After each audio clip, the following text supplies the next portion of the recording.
अच्छा जी दोस्तों, बिस्मिल्लाहिर्रहमानिर्रहीम। आज हम डिस्कस करेंगे। लास्ट क्लास में हमने डिस्कशन की थी। Brief I gave you a brief orientation about the subject, about the topics and about our exam preparation methodology. हम कैसे प्रिपेयर करेंगे और कैसे जो है is to give you an overview of what the topic is, उस topic में क्या चीज़ें हैं और इस टॉपिक की प्रिपरेशन के दौरान आपने कौन कौन से टॉपिक्स और सब टॉपिक्स को कवर करेंगे आप। And then of course if you have any questions, any confusion, then these webinars are also a source of the Q&A session for us as well.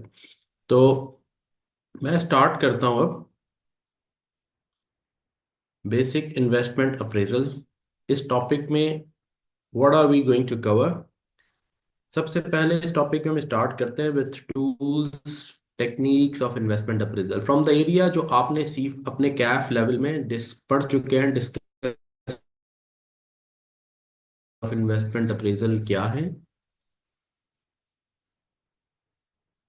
वहां से हम बात स्टार्ट करते हैं। कौन से वो मेथड्स हैं, वो टेक्निक्स हैं, वो टूल्स हैं जिनको हम यूज करते हैं for basic investment appraisal. Investment appraisal as you know means appraising investments, evaluating the financial viability of investments. Right, एक इन्वेस्टमेंट है, एक factory. Financially is it viable कि हम वो फैक्ट्री लगाएं या ना लगाएं, वो हमें हमारा रिक्वायर्ड रिटर्न देगी नहीं देगी, वो फाइनेंशियली फीजिबल है या नहीं है। एक प्रोडक्ट है, क्या हम उसको लॉन्च करें या ना करें। एक प्रॉपर्टी प्लांट एंड इक्विपमेंट में एक इन्वेस्टमेंट है, क्या वो की जाए या ना की जाए। राइट। तो tools techniques of investment appraisal. Right. तो सबसे पहले इसमें हमारा आता है अकाउंटिंग रेट ऑफ रिटर्न।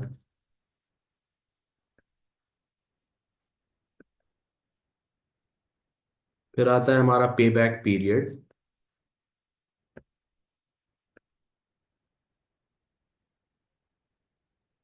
और उसके बाद आती हैं हमारी discounted cash flow techniques, DCF techniques जिन्हें हम कहते हैं। जिसके दो बच्चे हैं जिसमें हम एनपीवी और या आईआरआर, ये वो बातें हैं जो आप कैफ लेवल पे पढ़ के आए हैं। हम वहीं से स्टार्ट करते हैं बेसिक इन्वेस्टमेंट अप्रेजल से। अप्रेजिंग इन्वेस्टमेंट्स, यहाँ सबसे पहले हमने ये भी डिस्कस किया है कि जब हम इन्वेस्टमेंट की बात कर रहे हैं तो कौन सी इन्वेस्टमेंट, एक शॉर्ट टर्म इन्वेस्टमेंट होती है ऑफ कोर्स जिसे हम वर्किंग कैपिटल मैनेजमेंट कहते हैं, और एक long term to medium term to long term आप कहें, rather I should say medium term to long term, medium to long term, right? हम basically medium to long term investments की appraisal की बात कर रहे हैं। और we are talking about is the appraisal of medium to long term investments. वो investments naturally जिन पे हमारा कैपिटल एक्सपेंडिचर भी ज़्यादा है, अमाउंट ऑफ इन्वेस्टमेंट है। अगर वो investments if they go wrong, they have the potential to significantly impact our financial viability of the existing operations. And there are, because ये जो लॉन्ग टर्म इन्वेस्टमेंट्स होती हैं they are spread, unlike short term investment के 3 महीने के लिए 5 महीने के लिए मैं कहीं इन्वेस्ट कर दूं 5 surplus month। Long term investments span over a very long period of time, they involve significant sum of money, they involve a lot of uncertainty. एक प्रोजेक्ट आप करेंगे 2-3 साल तो उसकी इंस्टॉलेशन में कमीशनिंग में लग जाएंगे, फिर वो प्रोडक्शन करेगा, फिर आप सेल करेंगे of course. So it's a long term. अब एक फैक्ट्री लगेगी तो उसकी फिजिबिलिटी 25-30 साल की जाके बनेगी। 25-30 साल में इंटरेस्ट रेट्स क्या होंगे, टैक्स रेट्स क्या होंगे, यूटिलिटी प्राइसेस क्या होंगी, रॉ मटेरियल सोर्सिंग की मेथोलॉजी क्या होगी, मार्केट डिमांड क्या होगी, मेरी सेलिंग प्राइस क्या होगी। It's not easy to determine, it's involves uncertainties. तो ये इसीलिए इस तरह की इन्वेस्टमेंट्स को अप्रेस करने के लिए we go through a process, एक कुछ टेक्निक्स यूज करते हैं जिसमें हम पूरी वर्किंग्स करते हैं। ये ऐसी इन इन इस तरह की इन्वेस्टमेंट्स की फीजिबिलिटी ऐसे कैलकुलेटर पे बैठ के मेंटल मैथमेटिक्स से नहीं होती है ना। अगर आपने कोई 3 महीने के लिए 5 महीने के लिए फंड इन्वेस्ट करने हैं तो उसके लिए कोई आपको टेक्निक, कोई मॉडल की ज़रूरत नहीं है। आप 3 बैंक से रेट ले लेंगे, रेट्स कंपैरिजन कर लेंगे, कोई और ऑप्शन है उसे वैल्यूएट कर लेंगे, म्यूचुअल फंड में कर लें, फलां कर लें, और आप ये बैठ के एक कैलकुलेटर पे ही और मेंटल मैथमेटिक्स यूज करके भी आप वो काम कर सकते हैं। But not in case of the medium to long term investments which are spread over a longer period of time, which involve huge sum of money, and you have huge stakes in that. If one investment goes wrong, it can take down your existing business significantly as well. तो इसीलिए हम इन techniques का, इन tools and techniques का हम इस्तेमाल करते हैं। और ये अब मैं क्विकली ये सारी बातें इसलिए कर रहा हूँ, यहाँ सिर्फ ऑब्जेक्टिव ओवरव्यू देने का है इस वेबिनार में। The lectures of course have complete details, इसमें आप देखेंगे। तो ये पहला जो मेथड है अकाउंटिंग रेट ऑफ रिटर्न, जिसे हम रॉस मेथड भी कहते हैं, रिटर्न ऑन कैपिटल एम्प्लॉयड। इससे बहुत ज़्यादा मोहब्बत हमें नहीं है, और ये बहुत ज़्यादा यूज़ इसलिए नहीं होता कि ये अकाउंटिंग प्रॉफिट्स की बेसिस पे ये मेथड कहता है कि जी आप इन्वेस्टमेंट को अप्रेस करें। अब accounting profits as we know are subject to a lot of accounting assumptions and estimates and policies. और ये मेथड कहता है कि आप अपना एक अकाउंटिंग रिटर्न डिटरमिन करें, required return which could be the existing return on capital employed of the business, और विच कुड बी जो टारगेट जो आप जिस इंडस्ट्री में कर रहे हैं वहाँ पे जनरली रॉस क्या है उसको रखते हुए आप अपना एक रॉस डिटरमिन करें, और उसकी बेसिस यानी रिक्वायर्ड रॉस और अकाउंटिंग रिटर्न को अपने उस रिक्वायर्ड से जो प्रोजेक्ट की एस्टिमेशन करें कि प्रोजेक्ट हमें क्या देगा, और उसको रिक्वायर्ड से कंपेयर करें तो आपको एक कंपैरेटिव एनालिसिस मिल जाएगा। तो ARR टेक्निक जो है, मैं थोड़ा सा इसको ब्रीफ करता हूँ। Accounting rate of return is equals to your average net profit per annum over the life of the project divided by average capital employed, या एवरेज इन्वेस्टमेंट भी कहते हैं इसे, एवरेज इन्वेस्टमेंट भी। इनिशियल इन्वेस्टमेंट की basis पे भी होता है, लेकिन बेहतर होता है average investment. Average investment is opening plus closing divide by 2, right. तो अब इसकी बेसिस पे यानी पूरे 5 साल 10 साल 15 साल का क्या जो प्रोजेक्ट है, कि over a it's life average profit क्या देगा। लेट सपोज करें हम प्रोजेक्ट का ARR निकालते हैं, वो आता है 18%। अब हम इसे कंपेयर करेंगे versus the target that we have. अगर हमारा टारगेट 20%, हम कहेंगे प्रोजेक्ट वायबल नहीं है। अगर ये 25% आ गया वर्सेस हमारा टारगेट 20% है, तो हम कहेंगे यस वी शुड इन्वेस्ट। तो इस तरीके से ARR टेक्निक में हम अकाउंटिंग रेट ऑफ रिटर्न या रिटर्न ऑन कैपिटल एम्प्लॉयड निकालते हैं प्रोजेक्ट का। उसके लिए हम क्या करते हैं, उसके लिए हम एस्टिमेट करते हैं प्रोजेक्ट के net profits over the life. 10 साल के प्रॉफिट्स हैं, तो जितने भी एवरेज यानी लेट से 10 साल के प्रोजेक्ट्स हैं तो सारे साल के प्रॉफिट्स करके average profit over the life, basically हम एवरेज एनुअल प्रॉफिट देख रहे हैं over the life, right, of the project. तो 10 साल है तो 10 साल के प्रॉफिट्स आपने टोटल किए, डिवाइड बाय 10 किया तो एवरेज प्रॉफिट आ गया। 5 साल की लाइफ है तो 5 साल के नेट प्रॉफिट्स टोटल किए, डिवाइड बाय 5 किया, एवरेज प्रॉफिट आ गया। Similarly average capital employed is opening divide by आखिर में क्या बचेगा, क्लोजिंग। एवरेज कैपिटल कह लें या इन्वेस्टमेंट कह लें, ये इस बेसिस पे भी होता है, और आप इनिशियल इन्वेस्टमेंट लेके भी करते हैं तो वो डिवाइड बाय इनिशियल इन्वेस्टमेंट भी होता है। दोनों तरीकों से ये ARR मेजर होता है। लेकिन इस मेथड से हमें इसलिए बहुत ज़्यादा इन्वेस्टमेंट जो इनिशियल, ये भी इससे भी होता है, यानी जनरली हम एवरेज इन्वेस्टमेंट लेते हैं, या और इनिशियल इन्वेस्टमेंट भी होती है जो स्ट्रेट इन्वेस्टमेंट अमाउंट उससे भी डिवाइड होता है। तो नेचुरली जब आप ये कर रहे होंगे तो फिर टारगेट को भी उस बेसिस पे डिटरमिन करेंगे, टारगेट भी लाइक को लाइक से कंपेयर किया जाएगा। इस मेथड के प्रॉब्लम्स क्या है कि हम अकाउंटिंग प्रॉफिट्स क्या, एक प्रॉब्लम ये है या subject to lot of accounting estimates policies and changes. तो प्रॉफिट्स बहुत ज़्यादा हमें जो है ना वो अट्रैक्ट ये नहीं करते।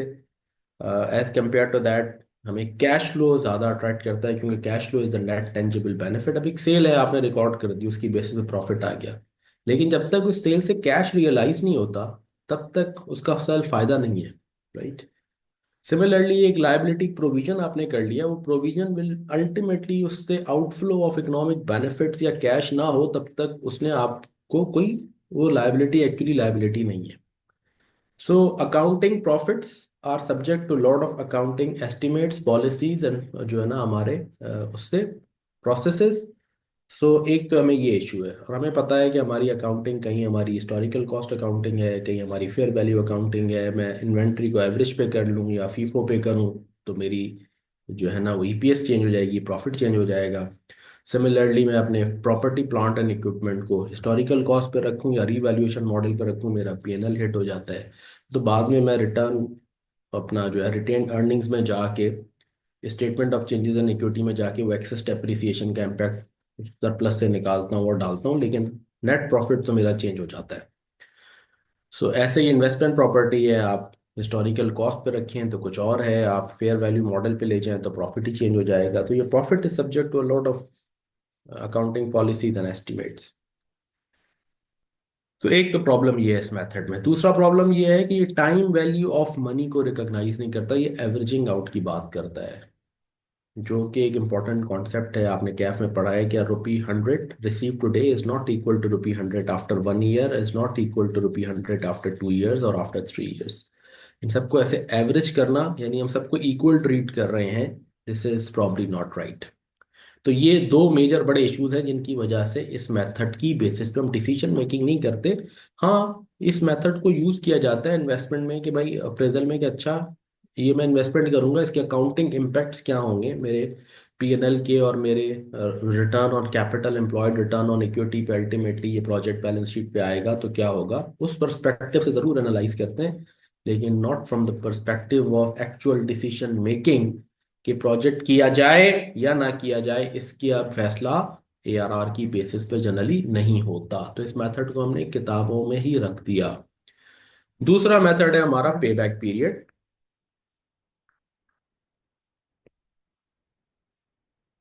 पे बैक पीरियड एक, इसे हम कहते हैं इनिशियल स्क्रीनिंग टूल है। ये हमने रिकॉर्डेड लेक्चर्स में इन सब की डिटेल डिस्कशन की है।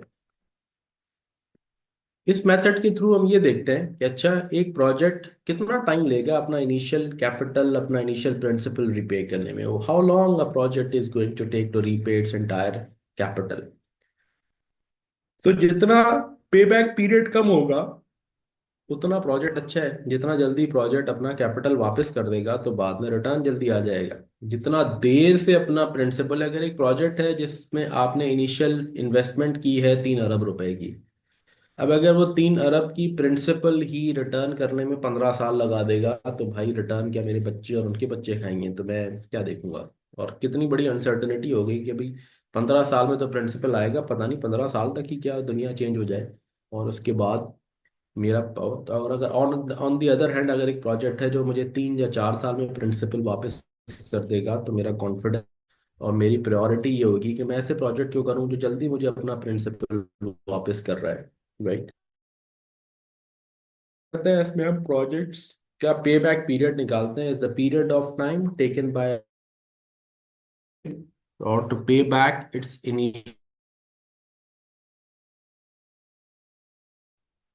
इसकी, अच्छा ये जो मेथड है इसीलिए हम इसे कहते हैं कि स्क्रीनिंग टूल है, ये फुल फ्लैश मेथड नहीं है। इसकी वजह ये है कि जब हम प्रोजेक्ट करते हैं तो हम सिर्फ इसलिए नहीं करते कि हमें प्रिंसिपल मिल जाए, हम तो इसलिए भी करते हैं ना कि हमें एक सर्टेन रिटर्न भी मिले। ये इसका इशू ये है कि ये रिटर्न की बात नहीं करता पे बैक पीरियड। राइट। तो पे बैक पीरियड को हमने पढ़ा है। पे बैक पीरियड की अपने पॉजिटिव बातें क्या हैं कि कैश फ्लो बेसिस पे है, कैसे कैलकुलेट होता है, इसकी बात की है। इसके अपने ड्रॉबैक्स भी हैं। ड्रॉबैक ये है कि ये, जैसे हमने कहा कि इसकी लिमिटेशन है कि ये रिटर्न की बात नहीं करता। इसके नाक़दीन एक बात ये भी करते हैं कि जब हम बहुत ज़्यादा पे बैक पीरियड की बेसिस पे काम करते हैं तो हम टिल्ट हो जाते हैं टुवर्ड्स दोज प्रोजेक्ट्स जो कि शॉर्ट टर्म में जल्दी में ज़्यादा कैश फ्लो देते हैं। देयर आर सम प्रोजेक्ट्स जो कि they take probably a longer period of time towards paying back their capital, but they have huge returns and there are longer period of time उन project की life cycle होती है।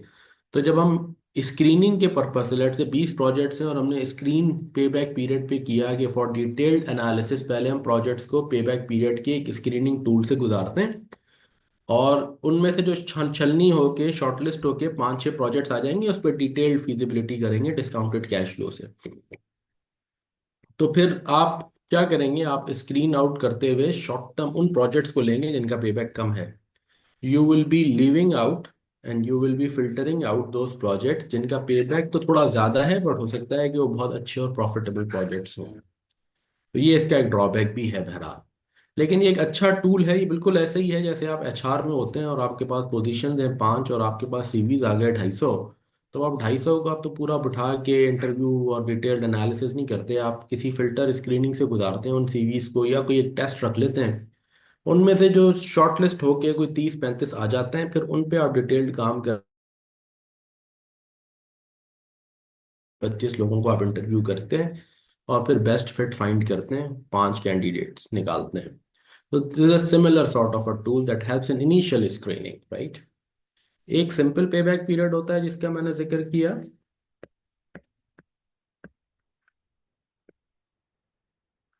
और एक होता है डिस्काउंटेड पेबैक। ये हमने बाद में पढ़ा है। हम कहते हैं कि पहले हम आईआरआर तक, जब हम डिस्काउंटेड पेबैक पीरियड हम तब पढ़ते हैं जब हम आईआरआर पढ़ लेते हैं, आफ्टर आईआरआर। शुरू में हमने सिंपल पेबैक पीरियड की डिस्कशन की है। उसके बाद हम आते हैं जो मेन टेक्निक्स हैं जिन्हें हम कहते हैं डिस्काउंटेड कैश फ्लो टेक्निक्स। फिर आपको रिकॉर्डेड लेक्चर में मिलेंगे डिस्काउंटेड कैश फ्लो टेक्निक्स। इसमें हमने क्या क्या कवर किया है, आइए हम ये बात करते हैं अब।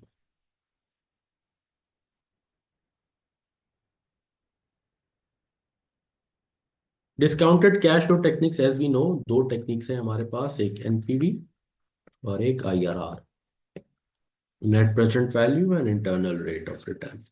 सबसे पहले तो हमने इसका कॉन्सेप्ट रिफ्रेश किया है कि what is meant by NPV and what is meant by IRR, और इन्हें कलेक्टिवली डीसीएफ टेक्निक्स क्यों कहते हैं, why are they called DCF technique, discounted cash flow techniques. हमने एक्सप्लेन किया है इन दोनों के लिए, चाहे एनपीवी हो चाहे आईआरआर हो, आपको दो चीजें चाहिए, कैश फ्लोस चाहिए और एक रिक्वायर्ड रेट,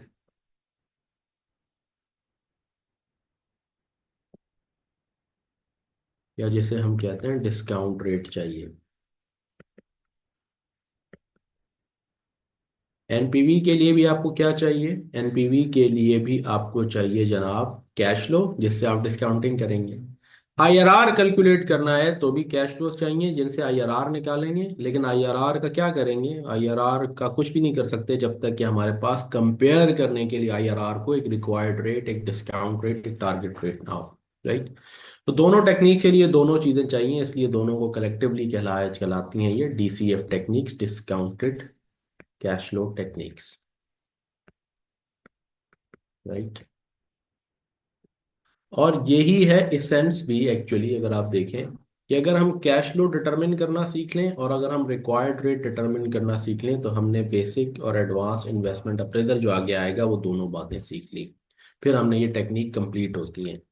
तो बेसिक इन्वेस्टमेंट अप्रेजल में कैश फ्लो डिटर्मिनेशन है, बेसिक में हम पढ़ते हैं कैश फ्लो डिटर्मिनेशन। यहाँ हमें डिस्काउंट रेट गिवन होगा कि companies required rate is this, companies discount rate is this, या हमारी cost of capital is this, ये बात लिखी हुई होती है, हमें गिवन होता है। ऑन दी अदर हैंड जब हम एडवांस इन्वेस्टमेंट अप्रेजल पढ़ेंगे तो वहाँ रिक्वायर्ड रेट ही की बात होगी,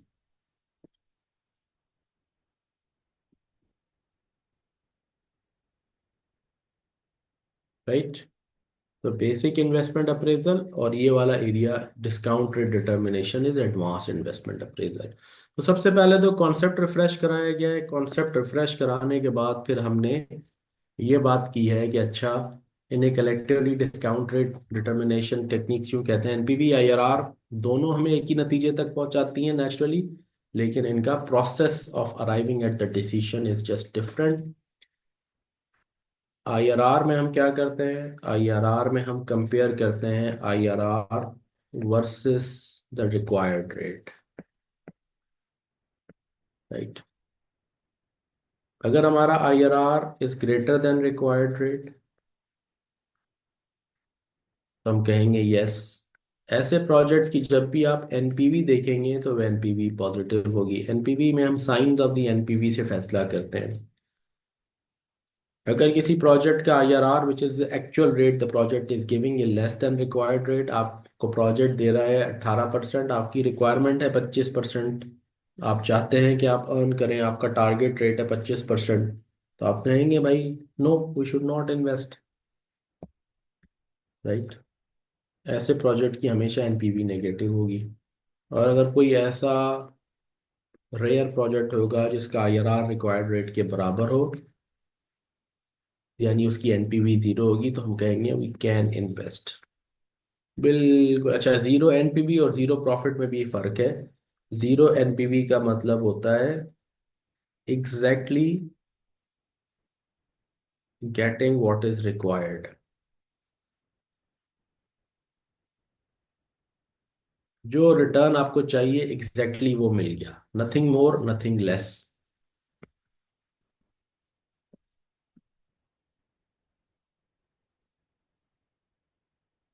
on the other hand zero profit का मतलब कुछ नहीं मिला, तो ये बात भी इंपॉर्टेंट है।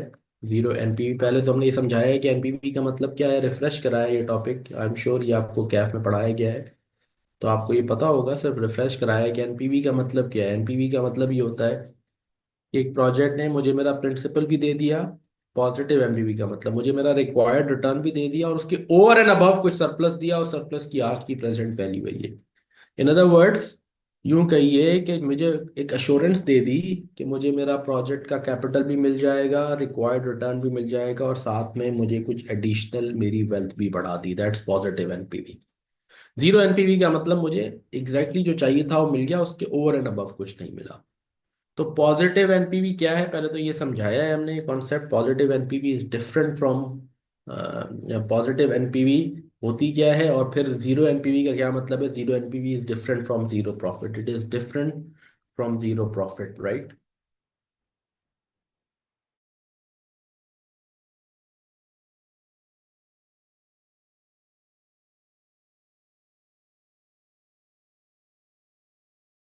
फिर हम आते हैं कैश फ्लो डिटर्मिनेशन और उसके डूज एंड डोंट्स, ये डिस्कस किए हमने।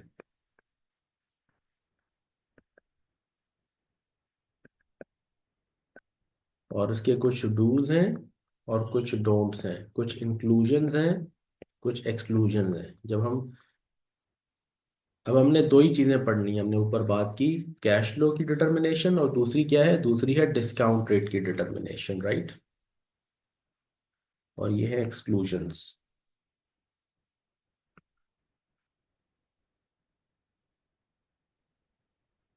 कैश फ्लो बनाना वैसे तो हमें आते हैं, यहाँ हम सीखते हैं प्रोजेक्ट के कैश फ्लोज को डिटरमिन करना, कि प्रोजेक्ट के कैश फ्लोज जो हैं उसमें क्या आएगा और क्या नहीं आएगा, what is to be included and what is to be excluded.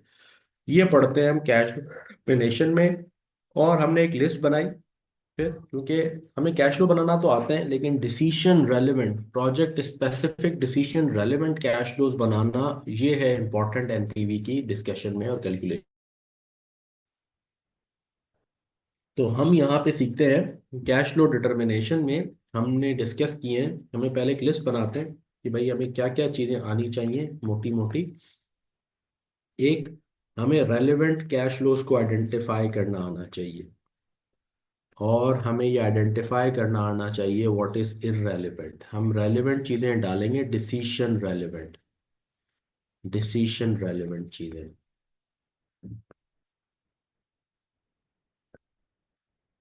तो हमने पहले ये सीखा है कि what is relevant and what is irrelevant, ये आइडेंटिफाई करना इज द की क्वेश्चन में। हम रेलेवेंट कैश फ्लोज को प्लॉट करते हैं प्रोजेक्ट कैश फ्लोज में, project specific relevant cash flows. फिर हम सीखते हैं वर्किंग कैपिटल चेंजेस को इनकॉर्पोरेट करना, टैक्स इफेक्ट्स को इनकॉर्पोरेट करना प्रॉपर, और फिर इन्फ्लेशन इफेक्ट्स। ये मोटी मोटी बातें हैं जो हम सीखते हैं इस एरिया में सही तरीके से इनकॉर्पोरेट करना। Decision relevant cash flows, working capital changes, tax effects. अच्छा, टैक्स हमें पता है, लेकिन टैक्स के इफेक्ट्स को प्रॉपरली कैश फ्लो में इनकॉर्पोरेट करना, इसकी हम एक सेपरेट डिस्कशन इसलिए फिर करते हैं। इन्फ्लेशन के इफेक्ट्स को ढंग से इनकॉर्पोरेट करना कैश फ्लोज में बड़ा जरूरी है, ठीक है। वर्किंग कैपिटल चेंजेस हमें पता है, हम कैश फ्लोज बनाते हैं दो तरीकों से होती है, डायरेक्ट इनडायरेक्ट। जब हम indirect form of cash flow बनाते हैं तो प्रॉफिट की फिगर्स को कैश फिगर्स में कन्वर्ट करने के लिए वर्किंग कैपिटल चेंजेस आती हैं, to convert accrual figures into cash figures. ये चीज भी हम स्पेसिफिकली यहाँ सीखते हैं ताकि हम कैश फ्लो सही बना सकें। व्हाट इज, और ये हमें आनी चाहिए, दीज आर इंक्लूजन्स, ये हमने लेक्चर्स में फिर एक एक करके इनकी डिस्कशन की है, इनको सीखा है। What is that we are supposed to ensure that they are excluded from the cash flows? उसमें एक है irrelevant cash flows, दूसरा नॉन कैश आइटम्स, कोई नॉन कैश आइटम्स नहीं आने चाहिए। और फिर जैसे डेप्रिसिएशन है, अमोर्टाइजेशन है। Accounting depreciation is completely irrelevant. Tax depreciation is also irrelevant, but इसका उस हद तक रेलिवेंट है कि टैक्स की कैलकुलेशन के लिए, उसके बाद उसे भी हम ऐड बैक कर देते हैं।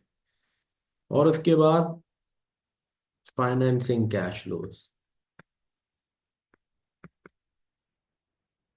Unless it's a financing decision, तो फिर वो इन्वेस्टमेंट की जगह फाइनेंसिंग डिसीजन हो गया, लाइक लीज और बोरो। इसको छोड़ के अदरवाइज हम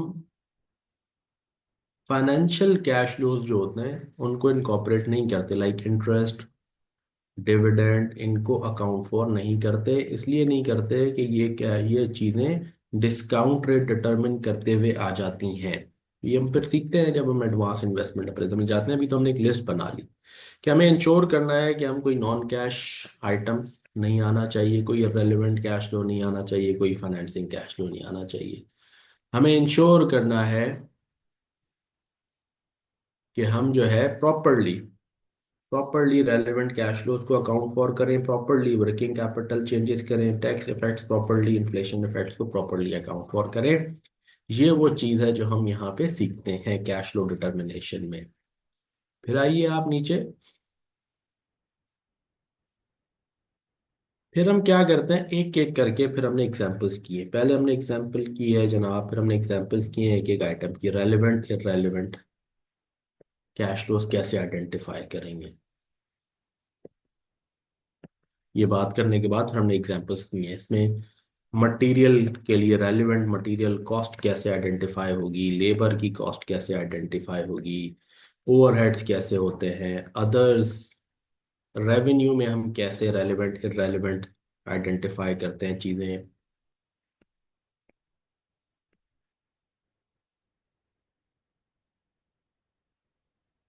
रेवेन्यू के आइटम में रेवेन्यू कैसे होता है, रेलिवेंट इररेलेवेंट आइडेंटिफाई एक्सेट्रा। अब इसका एक हमने एक बेसिक लिटमस टेस्ट ये रखा है और आपको बताया है कि anything which is common on both sides of the alternate decision है ना, अल्टीमेटली प्रोजेक्ट करें या ना करें, इन्वेस्टमेंट फीजिबल है या नहीं है, इधर वी विल डू इट और we will not do it. हर वो आइटम, ये डिसीजन के दो अल्टरनेट हो गए, यस या नो। प्रोजेक्ट करें या प्रोजेक्ट ना करें, ये दो अल्टरनेटिव है बस। तो जो भी ऐसा आइटम है, चाहे वो कॉस्ट का है चाहे वो रेवेन्यू का है, कोई भी ऐसा कैश फ्लो जो डिसी नॉन कैश फ्लो तो वैसे ही इररिलेवेंट है, ऐसा कैश फ्लो जो डिसीजन के दोनों अल्टरनेटिव पे मौजूद है, वो इररिलेवेंट है डिसीजन के लिए और उसको हम अकाउंट फॉर नहीं करेंगे। और एक ऐसा आइटम है जो डिसीजन के एक अल्टरनेट पे मौजूद है और दूसरे अल्टरनेट पे नहीं है, या दूसरे पे है और पहले पे नहीं है, वो रेलेवेंट बन जाता है। अब आप अपॉर्चुनिटी कॉस्ट, फलाना कॉस्ट, कोई भी आप इनके नाम दे दें, नोशनल चीज, ये कॉस्टिंग परस्पेक्टिव से तो हम चीज़ों को डिफरेंट नाम देते हैं। फाइनेंशियल मैनेजमेंट में हम सिंपल डेफिनेशन एक ही रखते हैं, relevant, what is relevant and what is irrelevant. Decision relevant is the item जो डिसीजन के एक अल्टरनेट पे मौजूद हो और दूसरे अल्टरनेट पे ना मौजूद हो, वो रेलिवेंट है, और जो दोनों साइड पे मौजूद हो वो इररेलेवेंट है कंप्लीटली। हम इसकी कॉमन एग्जांपल देते हैं, जैसे कुछ कॉस्ट वाले आप उन्हें संक कहें, अपॉर्चुनिटी कहें, कहीं कोई नोशनल का नाम दें, कहीं संक का नाम दें, वो डिफरेंट नाम है कॉस्टिंग परस्पेक्टिव से, but for our perspective anything decision perspective से, जो डिसीजन के दोनों अल्टरनेटिव पे एक आइटम अगर मौजूद है तो वो इररेलेवेंट है। हम टिपिकल एग्जांपल्स हमने इसकी दी हैं बहुत सारी, हमने प्रैक्टिस क्वेश्चन इस पे किए हैं। कि सपोज करें आप कि जी आपने एक फीजिबिलिटी स्टडी करवाई, जैसे कॉमन एग्जामिनेबल आइटम, कि जी एक प्रोजेक्ट है उसकी फीजिबिलिटी हो गई और फीजिबिलिटी ने कहा कि this project is worth undertaking from a technical perspective, now you are doing a financial feasibility, और उसकी पेमेंट होनी है $1 लाख जो कुछ दिनों में होगी। Is that relevant? It is irrelevant, क्योंकि अब वो फीजिबिलिटी हो गई ना। अब फाइनेंशियल फीजिबिलिटी में करके कहूंगा प्रोजेक्ट करें या प्रोजेक्ट ना करें, दो ही अल्टरनेटिव है डिसीजन के। Anything which is common on both alternative is completely irrelevant. तो अब मैं प्रोजेक्ट करूं या मैं प्रोजेक्ट ना करूं, ठीक है, दोनों ही सूरतों में फीजिबिलिटी की कॉस्ट तो मुझे भरनी है, तो it's a sunk cost. Similarly एक ऐसा मटेरियल है मेरे पास, ठीक है जी, जो आ गया और अब काफी अरसे से मेरे पास पड़ा हुआ है, अनयूज्ड है, बेकार है मेरे लिए, राइट। अब उसकी एक कॉस्ट थी, और वो कॉस्ट थी, लेट सपोज करें मैंने 200 रुपये पर केजी के हिसाब से परचेज किया था उसे। ये मैं एग्जांपल दे रहा हूँ, हमने डिटेल डिस्कशंस किए रिकॉर्डेड लेक्चर्स में, यहाँ तो it's the idea to just open कि आपको लेक्चर्स में मिलेगा क्या। सो 200 रुपये पर केजी के हिसाब से कॉस्ट थी। अब मैं तो यूज नहीं कर रहा आज। अब मैं नया प्रोजेक्ट करने जा रहा हूँ जहां मैं इसको शायद यूज कर लूँ। तो what is the relevant cost of that material now, ये टिपिकल एग्जामिनेबल आइटम है, ठीक है। तो अब मैं ये देखूंगा कि उस मटेरियल क्या मेरे लिए कोई अदर यूटिलिटी है। द आंसर इज नो, क्योंकि काफी अरसे से पड़ा हुआ है, कोई यूटिलिटी नहीं है।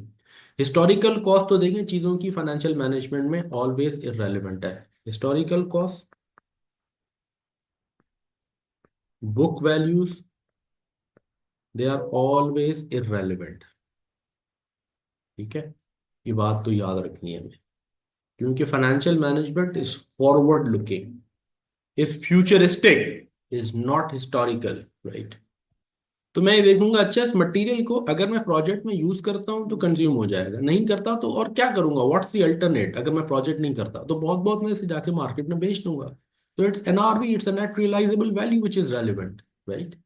तो this is how we will determine. So मैं सबसे इंपॉर्टेंट चीज कैश फ्लो डिटर्मिनेशन में, जैसे मैंने कहा, हर क्वेश्चन में क्या होगा, रेलेवेंट और इररेलेवेंट आइटम्स आइडेंटिफाई करना, जिसको लोग बहुत लाइटली लेते हैं, लेकिन दिस इज द सेंस। कोई भी बेसिक इन्वेस्टमेंट अप्रेजल में एनपीवी का क्वेश्चन आएगा कैश फ्लो बनाने, तो कैश फ्लो बनाने तो हमें आते हैं, लेकिन कैश फ्लोज में रेलेवेंट और इररेलेवेंट आइटम सही आइडेंटिफाई करना। नॉन कैश तो वैसे ही नहीं आएंगे।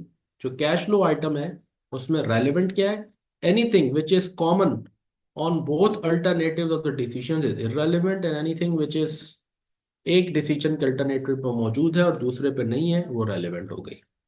तो पहले तो हमने बहुत सारी एग्जांपल इसकी की हैं, ये ना, ताकि आपके वो कॉन्सेप्ट्स हम रिफ्रेश करें और ठीक करें। तो आपको रिकॉर्डेड लेक्चर में जब हम एनपीवी डीसीएफ टेक्निक्स की जब डिस्कशन कर रहे हैं, बेसिक्स हमने पढ़ेंगी। बेसिक्स जब आप देख लेंगे तो फिर आप देखेंगे उसमें ऐसे ही एक चार्ट बना हुआ होगा, dos and don'ts of cash होगा, और उसके बाद डिस्कशन शुरू होती है रेलेवेंट इररेलेवेंट कैश फ्लोज की, और उसमें उसकी पहले कुछ एग्जांपल्स हैं। फिर उसके बाद हम पढ़ते हैं टैक्स इफेक्ट्स। अब टैक्स हमें पता है, आप पढ़ के आए हैं कैफ में, टैक्सेशन, टैक्स के इम्पैक्ट्स कैसे होते हैं। प्रॉफिट्स पे टैक्स लगता है जनाब, डेप्रिसिएशन होती है। लेकिन यहाँ प्रोजेक्ट के स्पेसिफिक टैक्स इफेक्ट्स को सही से इनकॉर्पोरेट करना हमने सीखा है। एक प्रोजेक्ट, जब आप एक प्रोजेक्ट करेंगे तो उसके रेलेवेंट किसमें, टैक्स डेप्रिसिएशन को सही अकाउंट फॉर करना, और टैक्स पेमेंट्स या बाद औकात सेविंग्स होंगी उनको सही अकाउंट फॉर करना, ये सीखा है हमने। कहीं स्ट्रेट लाइन डेप्रिसिएशन है उसे कैसे आएंगी, है ना, रिड्यूसिंग बैलेंस डेप्रिसिएशन है तो कैसे करेंगे, टैक्स इन सेम ईयर है तो क्या होगा, टैक्स पेबल इन एरियर्स आता है, अकाउंट फॉर करेंगे, टैक्स का रेट गिवन है, टैक्स रेट्स अगर गिवन है तो क्या होगा, नॉट गिवन है तो क्या होगा, ये सारी बातें। डेप्रिसिएशन स्ट्रेट लाइन है तो कैसे, टैक्सेबल प्रॉफिट्स, उसके बाद उसको भी हम ऐड बैक कर देते हैं, राइट। और अकाउंटिंग डेप्रिसिएशन तो वैसे ही इररेलेवेंट है।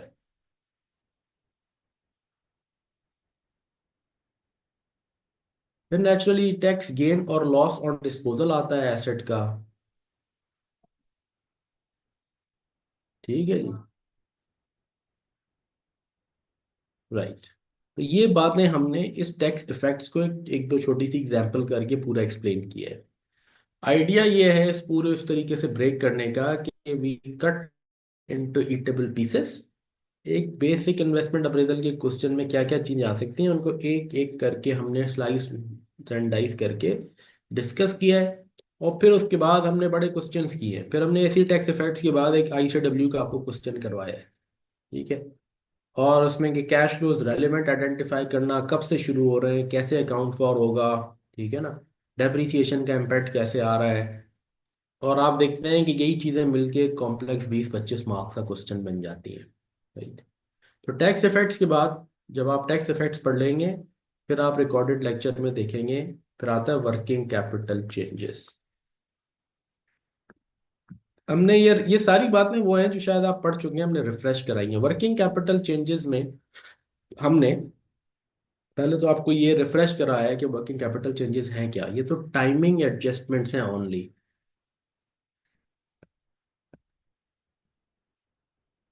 टू कन्वर्ट अक्रूवल फिगर्स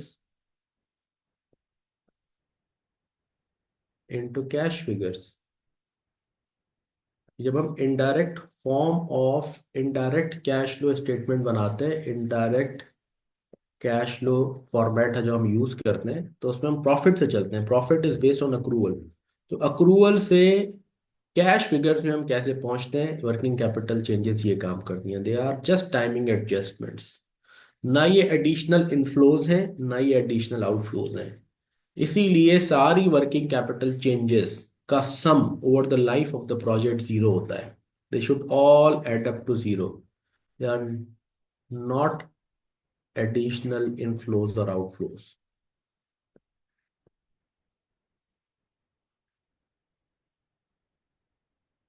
हम चलते हैं ना इनडायरेक्ट फॉर्म में, प्रॉफिट से ऐड करते हैं provisions, non cash items, right, gain और लॉस वगैरह। उसके बाद टैक्स की पेमेंट माइनस करते हैं। फिर हम क्या करते हैं, फिर हम कहते हैं वर्किंग कैपिटल चेंजेस, इंक्रीज और डिक्रीज इन स्टॉक्स, इंक्रीज और डिक्रीज इन रिसीवेबल्स, इंक्रीज और डिक्रीज इन पेबल। ये क्या कर रहे हैं भाई, ये उन अक्रूवल फिगर को कैश फिगर में कन्वर्ट कर रहे हैं सिर्फ। वरना सेल्स तो सारी आ गई प्रॉफिट में, परचेजेस सारी आ गई ऊपर, सारे ऑपरेटिंग एक्सपेंसेस आ गए। तो नीचे क्या हो रहा है, नीचे क्या हो रहा है, सिर्फ टाइमिंग एडजस्टमेंट्स हो रही है। और ये हमने एक छोटी सी एग्जांपल के थ्रू एक्सप्लेन किया है। पहले तो आपका कॉन्सेप्ट कि जी ये कैसे सम होके जीरो हो जाती है, and they all add up to zero over the life. एक कंपनी के केस में आपको ये इसलिए नजर नहीं आता है, company as a perpetual succession, लेकिन किसी भी कंपनी की पैदाइश से लेकर मौत तक की आप सारी कैश फ्लो स्टेटमेंट उठाएं और उनके वर्किंग कैपिटल चेंजेस को सम करें, उससे should all add up to zero. अगर जीरो नहीं हो रहा तो there is something wrong with the accounting. ये बेसिक फंडामेंटल है, पहले तो हमने ये रिफ्रेश कराया कि होती क्या है। चूंकि हमें एग्जाम में, या अगर हम direct form of cash flow बनाते हैं तो उसमें ये आते ही नहीं है। हम कहते हैं कैश रिसीव्ड फ्रॉम कस्टमर्स या sales, cash paid to suppliers for purchases, right? Cash paid for operating expenses। तो उसमें तो वर्किंग कैपिटल चेंजेस आती ही नहीं है। वर्किंग कैपिटल चेंजेस तब आती है जब हम प्रॉफिट से चलते हैं, अक्रूवल फिगर से, और अक्रूवल फिगर्स को कैश फिगर्स में कन्वर्ट करती हैं ये चेंजेस। पहले तो ये फंडामेंटल कॉन्सेप्ट जो कि आई एम श्योर आपका कैफ में टीचर ने कराया होगा जब कैश फ्लो स्टेटमेंट पढ़ाई होगी, उसको रिफ्रेश किया है हमने। और उसको रिफ्रेश करने के बाद फिर हम आगे बढ़ते हैं। फिर हमने इसकी एग्जांपल्स की हैं। फिर हमने ये बात की है कि क्वेश्चन में ये कैसे मिलेगा आपको, क्यूमुलेटिव वर्किंग कैपिटल मिलता है तो उसको कैसे हल करते हैं। Working capital, we are interested in working capital changes या इंक्रीमेंटल वर्किंग कैपिटल।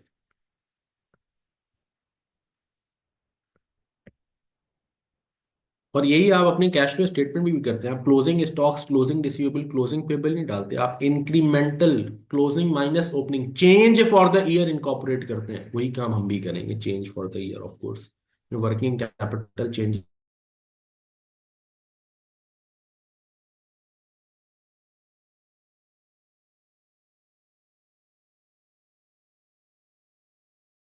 में से कैसे अकाउंट फॉर करेंगे, ये बात इसमें समझाई है। इसके एक आध क्वेश्चन आपको कराए हैं।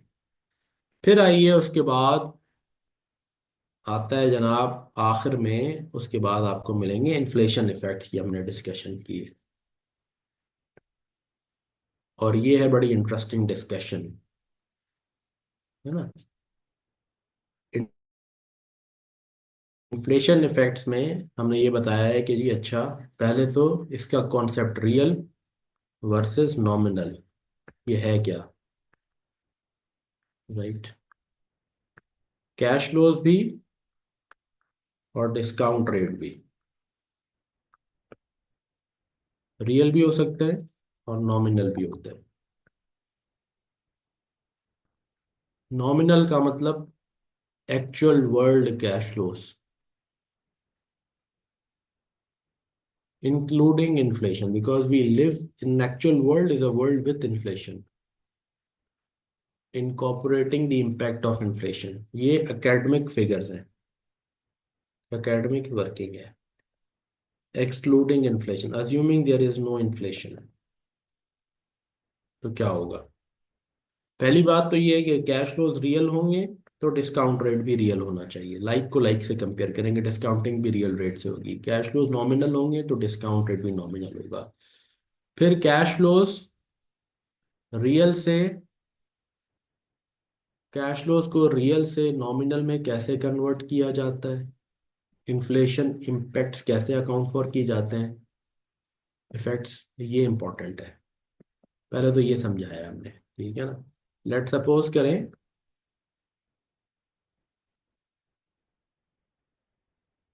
यहाँ है हमारे पास, हमें एक, लेट से आज करंट एक प्राइस है हमारी किसी चीज़ की 100 रुपए। अब अगर मुझे ये निकालना है कि अच्छा, इन्फ्लेशन इज प्राइस इम्पैक्ट ना, is a change in your purchase power, right, pricing का इम्पैक्ट। अगर यहाँ मेरी इन्फ्लेशन 10% है हर साल, और यहाँ भी 10% है, यहाँ भी 10% है, तो मुझे यहाँ की प्राइस निकालने के लिए इसे 1.1 करना पड़ेगा। नेचुरली हमें नंबर ऑफ ईयर्स को देखना पड़ेगा। तो एक तो इन्फ्लेशन इम्पैक्ट कैश फ्लो में इनकॉर्पोरेट कैसे होंगे। फिर ऐसे ही डिस्काउंट रेट कैसे नॉमिनल होता है, डिस्काउंट रेट का हमने ये फॉर्मूला पढ़ा है कि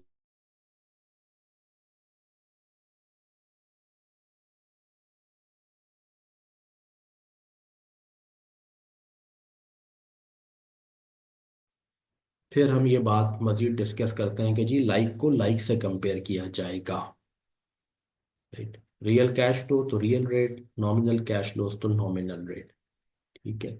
ये बात करने के बाद, ये तो मोटी मोटी बातें बेसिक सारे समझाने के बाद, फिर हमने ये बात पढ़ी है जो इसमें इम्पोर्टेंट है, when to use nominal cash flows and of course nominal rate for working, and when can we use real cash flows and real rate। ये मुकदमा हल किया, क्या हमारी मर्जी है जब दिल चाहे जो कर ले? No. Nominal cash flows, nominal rate, ये वाला काम तो we can always do because they are real world cash flows, real world thing। We can always make projects nominal cash flows and discount by a nominal rate। Real cash flows or real rate, इसकी एक certain limitation है, ये can only be used when we are sure that result will be similar to nominal cash flow working, and this will only happen, this happens only when all cash flows of a year as well as discount rate for that year are all inflating at one rate, inflation rate at a uniform rate। यानी मैं ये बात कर रहा हूँ, अगर मेरे पास ये है, अगर यहाँ सेल्स इन्फ्लेट हो रही है, लेट सपोज करें 8% से हर साल, मटेरियल कॉस्ट इन्फ्लेट हो रही है 6% से, रियल कैश फ्लो नहीं अप्लाई हो सकता, बन ही नहीं सकते। क्योंकि किसी भी साल अगर आप देखें तो cash flows and discount rate, all cash flows of a year as well as discount rate, they are not inflating at a same rate। ऐसी सूरत में हम हमेशा बनाएंगे ही नॉमिनल कैश फ्लोज, हम हमेशा बनाएंगे ही नॉमिनल कैश फ्लोज और नॉमिनल रेट से ही डिस्काउंट करेंगे। राइट। तो ये मुकदमा हमने हल किया है पहले। क्यों ऐसा है, इसका आंसर मैथमेटिक्स में है। जब कैश फ्लोज एक रेट से डिस्काउंट हो रहे हैं, नॉमिनल रेट भी बेसिकली इन्फ्लेशन से, रियल से नॉमिनल में जाते हुए आप इन्फ्लेशन ही से मल्टीप्लाई करते हैं 1 + i से। तो जब न्यूमरेटर और डिनोमिनेटर एक रेट से डिस्काउंट हो रहे हो तो मसला नहीं है, एक ही रेट से इन्फ्लेट हो रहे हो तो इशू नहीं है। लेकिन अगर न्यूमरेटर अलग रेट से हो रहा है और डिनोमिनेटर अलग रेट से हो रहा है तो फिर प्रॉब्लम है। राइट। तो ये है इंपॉर्टेंट बात, जो इसमें सबसे इंपॉर्टेंट बात जो आपको लेक्चर में मिलेगी। ऑब्जेक्टिव ये सारी बात यहाँ पूरी समझाना नहीं है, यहाँ तो एक विंडो ओपनिंग है। एक क्वेश्चन आपके ध्यान में आए कि सर ये कह रहे हैं तो ये क्या है, जरा जाके लेक्चर में देखें। तो ये एक मैंने ओपन की है कि बेसिक इन्फ्लेशन इफेक्ट्स का इसमें जो एरिया है ना, वो इंटरेस्टिंग एरिया है जिसमें असल बात हमने की है। हाँ, अगर ऐसी सिचुएशन है कि भाई सारे कैश फ्लोज, अगर सिचुएशन यूं है, लेट सपोज करें कि जी सेल्स भी ये भी 8% से इन्फ्लेट हो रही, मटेरियल कॉस्ट भी 8% से है, लेबर कॉस्ट भी ऐसे ही है,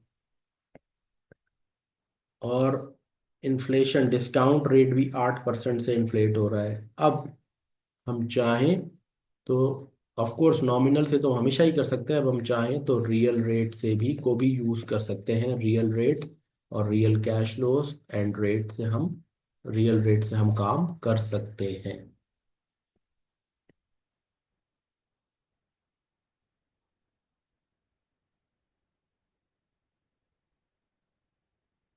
ये सबसे पहली बात है जो समझाइए। फिर अगर ये रियल कैश फ्लो यूज करते हैं तो हमें एक चीज का ख्याल भी करना है, विच इज डिफ्लेशन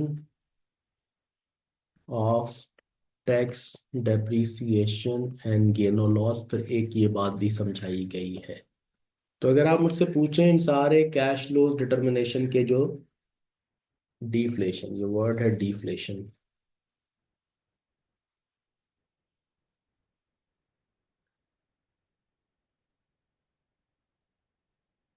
क्यों डिफ्लेशन होती है, यानी डिस्काउंट वाया इन्फ्लेशन रेट का मतलब है discounting via inflation rate.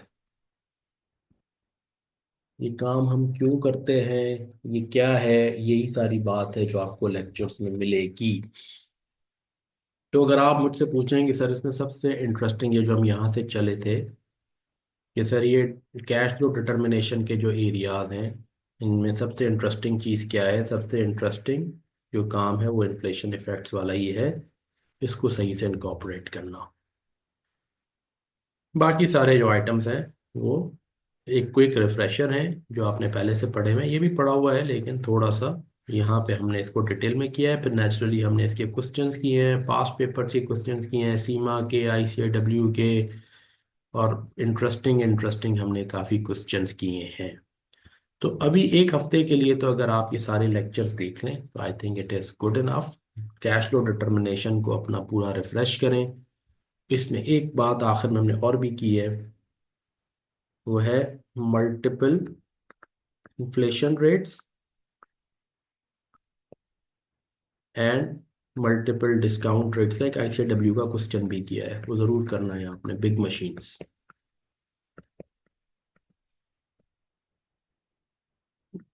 Right. यानी ये मैं कह रहा हूँ, एक सिनेरियो और बना लेते हैं। लेट सपोज करें मैं आपसे कहूँ कि इस साल का पूरा रेट 8% है, इसका 6% है, इसका 7% है। यानी यहाँ sales, material cost, variable cost सब ये 8% से इन्फ्लेट होंगे, ये भी 8 से, ये भी 8 से। यहाँ सब लोग 6% से इन्फ्लेट होंगे, यहाँ सब 7% से इन्फ्लेट होंगे। अब आप मुझसे पूछें और आप डिस्कस करेंगे सर यहाँ रियल कैश फ्लोज बन सकते हैं, तो यस, यहाँ रियल कैश फ्लोज बन सकते हैं, क्योंकि हमारी कंडीशन क्या है, all cash flows of a year as well as discount rate for that year they should be inflating at the same rate. ये कंडीशन है, ये बात हमने पढ़ी है, all cash flows of a year, all cash flows of a year as well as discount rate for that year and discount rate for that year, they should be inflating at the same rate। ये एक important fine point है जो को आपको मिलेगा, ये भी हमने किया है। तो ये इंटरेस्टिंग एरियाज हैं जो कि आपको इस टॉपिक में मिलेंगे। यहाँ तक आप कंप्लीट करें, इसमें काफ़ी मेरा ख्याल है कोई 6-7 लेक्चर्स हैं जो आप देखेंगे, इसमें काफ़ी प्रैक्टिस क्वेश्चंस हैं वो आप करेंगे। तो for a week this is good enough for 10-12 hours. अगर आप ये काम कर रहे हैं, हमने पिछली क्लास में कहा था कि हमने अपना टारगेट ये बनाना है कि हमने एवरेज वंस अपने वीक में एटलीस्ट 9 to 10 आवर्स अपनी स्टडी रखनी है। This is bare minimum so that you can complete the course on time with proper revision and can go into an examination with confidence. So with this, I am done. Any questions anybody has? एक दो दोस्तों ने मुझसे WhatsApp पे question पूछे थे, मैं यहाँ उनका आंसर दे देता हूँ कि सर वो एग्ज़ाम के बारे में दोबारा बता दें, वो ऑनलाइन और बुक्स। तो भाई अब बुक्स तो ख़त्म हो गई, सीफैप में, बीएफडी में, बीएफडी के पेपर में अब आपको फॉर्मूला शीट मिलेगी। रेफरेंस बुक वैसे भी किसी काम की नहीं थी, मैथमेटिक्स या कंप्यूटेशनल पेपर में रेफरेंस बुक की तुक भी नहीं बनती। रेफरेंस बुक की तुक बनती है जब कोई थ्योरेटिकल हो, कोई टैक्स लॉ है, ऑडिटिंग स्टैंडर्ड है, मुझे रट्टा ना लगाना पड़े, आई कैन रेफर। और इस तरह के कंप्यूटेशनल सब्जेक्ट में हमेशा एक फॉर्मूला शीट दी जाती है जो कि बीएफडी में भी अब कर दी है उन्होंने। दूसरी बात, हाँ कंप्यूटर बेस्ड एग्जामिनेशन है 100%, और आपको सीबी सॉफ्टवेयर पे प्रैक्टिस करनी है। हमने बहुत सारे क्वेश्चन एवं पास पेपर्स भी सीबी सॉफ्टवेयर पे कराए हैं। तो सॉफ्टवेयर को अब आपने यूज़ करना सीख भी लिया होगा। इसमें एडिटर है आपके पास, स्प्रेडशीट है, स्प्रेडशीट पे सारी वर्किंग करके ऊपर आप वर्ड या जैसे रिच टेक्स्ट एडिटर कहते हैं वहाँ कॉपी पेस्ट करते हैं और अपने आंसर का फ्लो बनाते हैं। तो मुझसे पूछें, इट इज़ बेटर, क्योंकि आप सारा दिन अब ऑफिस में या प्रैक्टिकली जो काम करेंगे वो लैपटॉप पे ही करते हैं, कंप्यूटर पे करते हैं, तो अब कॉपी पे काम या सॉल्व करने का फायदा ही कोई नहीं है। And it is far more efficient. सिर्फ ये है कि आप इनिशियल अपना बैरियर और इनर्शिया ब्रेक करें और सॉफ्टवेयर को यूज करना शुरू करें। ये दो बातें हो गई। अब एनी अदर क्वेश्चन किसी का है तो मुझसे पूछें।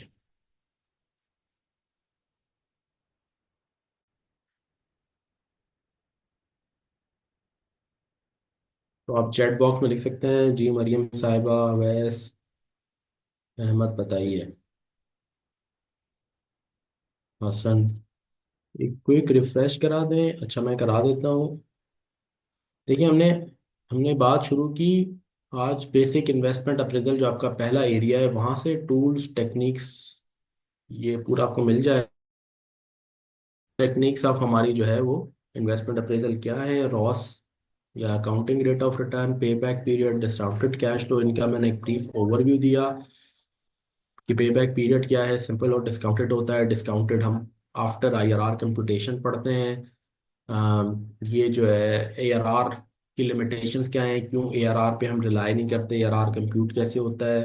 फिर आप आता है डिस्काउंटेड कैश फ्लो टेक्निक्स, जिस जो एनपीवी एंड आईआरआर टेक्निक हैं, ये टेक्निक्स हैं क्या। मैंने आपको बताया कि आपको रिकॉर्डेड लेक्चर की सीक्वेंस में क्या मिलेगा। पहले हमने इनको पूरा रिफ्रेश किया है कि एनपीवी है क्या कॉन्सेप्चुअली, ठीक है। आईआरआर और एनपीवी ये दोनों क्यों इनको डिस्काउंटेड कैश फ्लो टेक्निक्स कहते हैं, इनके थ्रू डिसीजन मेकिंग कैसे होती है। जीरो एनपीवी किसे कहते हैं, how zero NPV is different from zero profit. फिर हमने कहा कि डिस्काउंटेड कैश फ्लो टेक्निक्स कहते ही इन्हें इसलिए हैं कि we require cash flows and required rate या डिस्काउंट रेट। दो चीजें, बेसिक इन्वेस्टमेंट अप्रेजल में हम पूरी कैश फ्लो डिटर्मिनेशन पढ़ते हैं, एडवांस इन्वेस्टमेंट अप्रेजल में हम इसका दूसरा एरिया डिस्काउंट रेट या रिक्वायर्ड रेट डिटर्मिनेशन पढ़ते हैं, and that's how they become discounted cash flow techniques. तो यहाँ चूंकि बेसिक इन्वेस्टमेंट अप्रेजल है, हमें कैश फ्लो डिटर्मिनेशन सीखनी है, तो हमने कैश फ्लोज के डूज एंड डोंट्स बनाते हैं हम कि हमने क्या क्या सीखना है। फिर उसमें relevant cash flows, working capital changes, tax effects, inflation effects, ये सही प्रोजेक्ट स्पेसिफिक इनकॉर्पोरेट करना आने चाहिए। What is that we should exclude, we should not include at all. वो इररेलेवेंट कैश फ्लोज हैं, नेचुरली नॉन कैश आइटम्स हैं और financing cash flows हैं। फाइनेंसिंग कैश फ्लो सिर्फ उस वक्त आते हैं when it's a financing decision like lease और borrow. Otherwise financing cash flows like interest, dividends, loan लेना, लोन रिपे करना, ये हमारे कैश फ्लोज का पार्ट नहीं बनते, ये डिस्काउंटेड डिटर्मिनेशन का पार्ट बनते हैं और ये वहाँ पढ़ेंगे हम। सो प्रोजेक्ट कैश फ्लोज में ही नहीं आते। फिर हमने बात की कि रिकॉर्डेड लेक्चर में रेलिवेंट इररेलेवेंट कैसे आपको मिलेगा, टैक्स इफेक्ट्स में क्या मिलेगा, वर्किंग कैपिटल चेंजेस में क्या मिलेगा और इन्फ्लेशन इफेक्ट्स में क्या मिलेगा। So this is how we we we discuss today. और यही वो चीज़ें हैं जो आपको रिकॉर्डेड लेक्चर में अब देखनी है फॉर द नेक्स्ट वीक। आपके पास लेक्चर्स हैं सारे। कोई भी क्वेश्चन हो, कंफ्यूजन हो, you can always ask WhatsApp पे भी। और फिर ये वीकली वेबिनार्स बने इसलिए हैं जिसमें आप अपने क्वेश्चंस को लेके आएं और हम उन्हें डिस्कस करें। सो आई होप कि आप अगला हफ्ता इन्वेस्ट करेंगे और ये पूरे लेक्चर्स देखेंगे so that next Sunday when we meet we can answer your questions. ठीक है जी। So with this we can conclude now. We will meet इंशाल्लाह next Sunday. Thank you so much. अल्लाह हाफिज।